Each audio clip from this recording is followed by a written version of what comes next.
Well, hello, ladies and gentlemen. We are here with Aston Villa, the Aston story part 6, and we are entering with a pedal to the metal in the second season. Let's roll.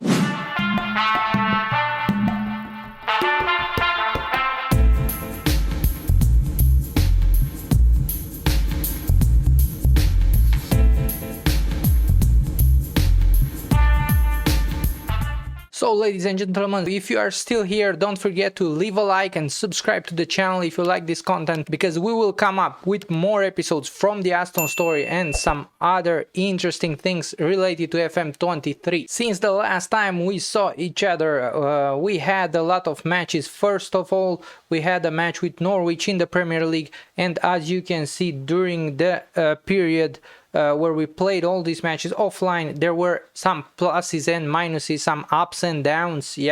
With Norwich, we lost 2-0 in the Premier League, our first defeat against a newly promoted side. But then in the Carabao Cup, we managed to win 1-0 after a goal from Odie Watkins, who played just one game for us so far in the season, and we will get into that story a little bit later.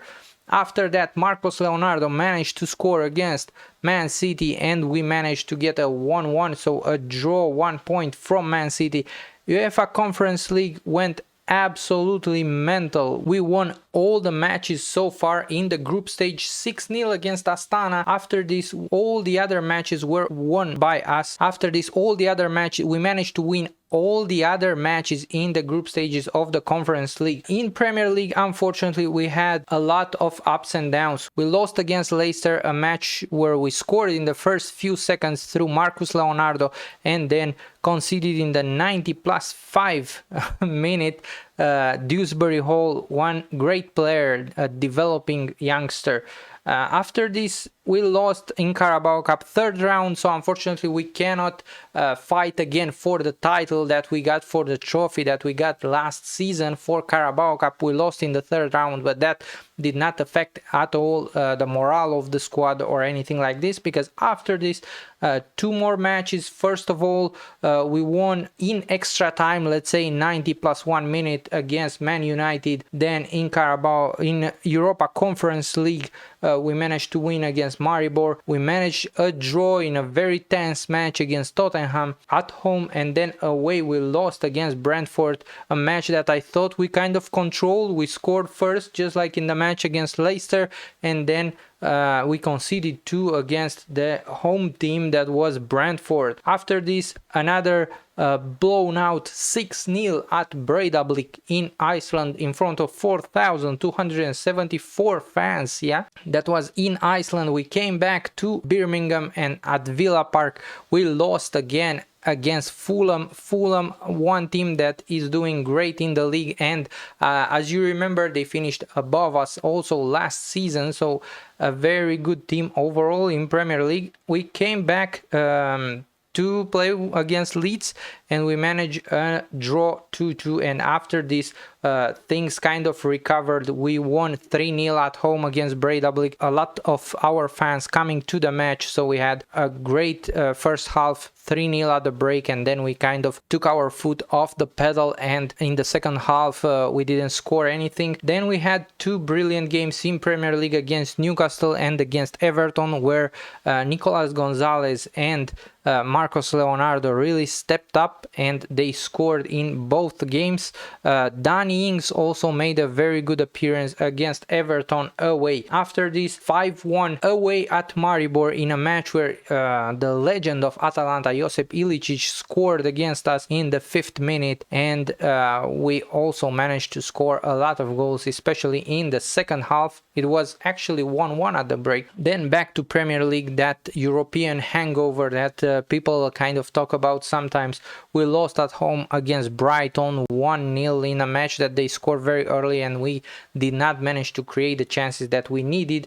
and then against last place Blackburn, a newly promoted team, we managed a 4-1 win. We are playing Astana in the Europa Conference League group stages, which will be the last match before the winter break, the European winter break, and Chelsea at home in the Premier League. What we will show in this episode will be just the match against Chelsea at home in the Premier League, so stay tuned, we are going to it right now. So before the match with Chelsea, what you are going to see is how we are doing in all the competitions. So in the Carabao Cup we were knocked out by Leeds in the third round, so we are starting from the right side, and then we are going to the FA Cup. We didn't enter yet, we are about to play 1 month from now. This is 13th of December, 13th of January 2024. We are playing QPR in the third round.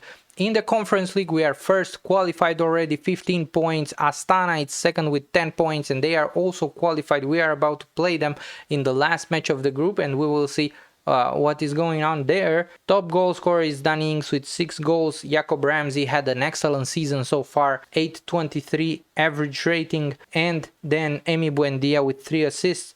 In the league, we have a top goal scorer, Marcos Leonardo. We are unfortunately just on 9th because we had a lot of ups and downs in our form, so we didn't manage to get as high as we can, but our objective will still be to be qualified for a European competition, so this means 6th or 7th at the end of the season. 16 matches, 6 wins, 5 draws and 5 matches lost.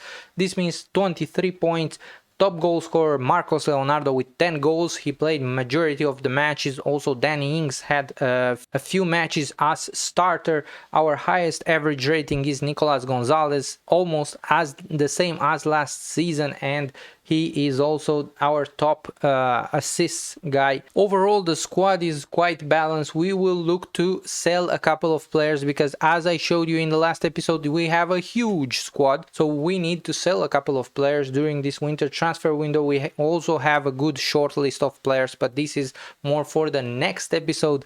Right now we are going to play Chelsea in the Premier League. Well, the match against Astana turned out to be quite a boring affair. 2-0 for us after one very poacher's goal from Ings after a good cross from Digne. Well, the second goal came also as a team effort. Emi Buendia crossed, Douglas Luiz and Miretti with the rebound. So after that we are going to play the mighty Chelsea, who are sitting on 10th in the league just behind us. They topped their Europa League group on 6 wins and no draws and no matches lost. 6 wins from 6 in a group with Nantes and PAOK, and our analysts are telling us they are playing a vertical tiki-taka in a quite defensive formation, a 3-5-2 or something like this. Very defensive, very common formation in FM23. So for this match we will use pretty much our standard formation, a 4-3-3 vertical tiki-taka, so we will try to have as much of the ball as Chelsea would like to have, with our triangle here between Camara, Douglas Luiz and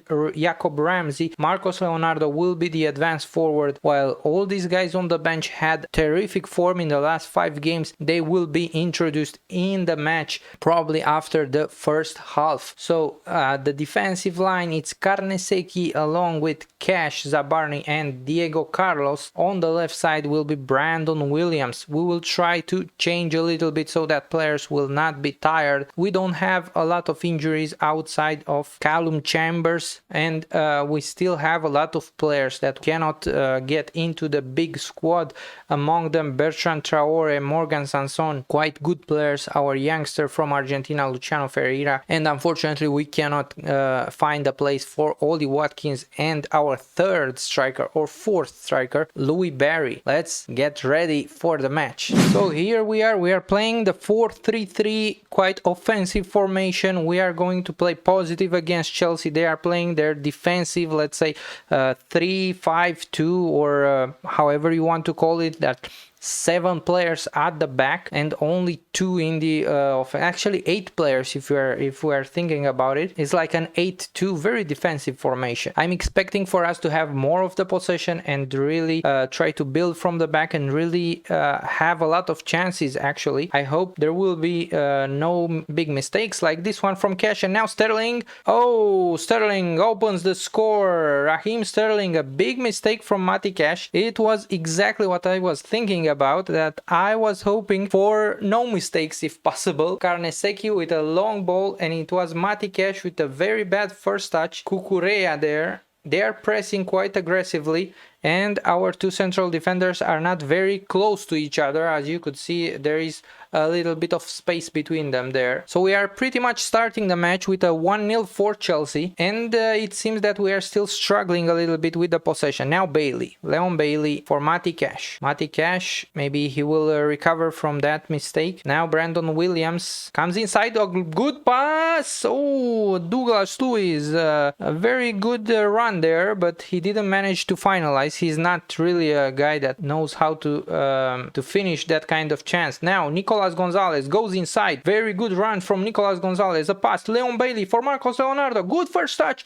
Oh, what a volley, but it is above the crossbar. Very good first touch and very good volley from Marcos Leonardo. And it's Matikesh with the throw-in. Now Douglas Luiz. He can ping a pass now. A pass to Bailey. Bailey. Now Brandon Williams. Oh, what a shot. Hits the crossbar. Very good shot there. Brandon Williams hit the woodwork. So 1-0 for Chelsea at the break, but we really created a lot of chances and we can be pretty happy about it. No changes at the break. We are just bringing our defensive line a little bit lower, and we are trying to get more of the possession by doing this. Let's see. Now it's Kante for Chelsea with a long ball on the right side, but it's Brandon Williams. Good recovery. Now Diego Carlos and Camara with a long ball for Bailey. Bailey is there, just him. A good shot, but was it above? I think it was above. First time I thought that the keeper, Mendy, pushed it above, but no, it was not a very good shot. Now Fofana for Koulibaly. We are still pressing. Koulibaly with a long ball, and it's Carnesecchi recovering there. A pass to Williams. Now Williams to Nicolas Gonzalez. Brandon Williams again. Nicolas Gonzalez, and it's Marcos Leonardo with a long ball, and it's Douglas Luiz now. Can he finish? Hits the woodwork again. Oh, we are creating chances, boys and girls, but we cannot finish them. So we made 3 changes. We brought in Inks, McGinn, and Buendia for Bailey, Marcos Leonardo, and Douglas Luiz. Not Douglas Luiz, but Jacob Ramsey, and it seems that it did not work so much because we are 3 minutes until the end of the match. We have a highlight, but it's still 1-0 for Chelsea. We didn't get a lot of highlights. I was expecting us to create more chances in the second half. Chelsea are maintaining possession. A long ball for Azpilicueta. It's Brandon Williams recovering. Back pass to Carnesecchi. Now Diego Carlos. Brandon Williams, are we building up? Yes, Nicolas Gonzalez now with a long ball for Inks. Inks at the fraction there, but he misses. Oh, it was not an offside, but he missed it. Incredible. So we are heading for the full time after having so many chances. As you can see here, even the XG, we have a higher XG than Chelsea, but we lost 1-0 at home with Chelsea. So these things happen, and it kept happening during this season. Unfortunately, we don't have as good of a season as we thought, but we are heading for the break, and after the break, somewhere I think maybe in January or maybe in February, after the transfer window will be closed, we will tune in for the next episode. Thank you very much for watching, and stay tuned to the channel for the next episode.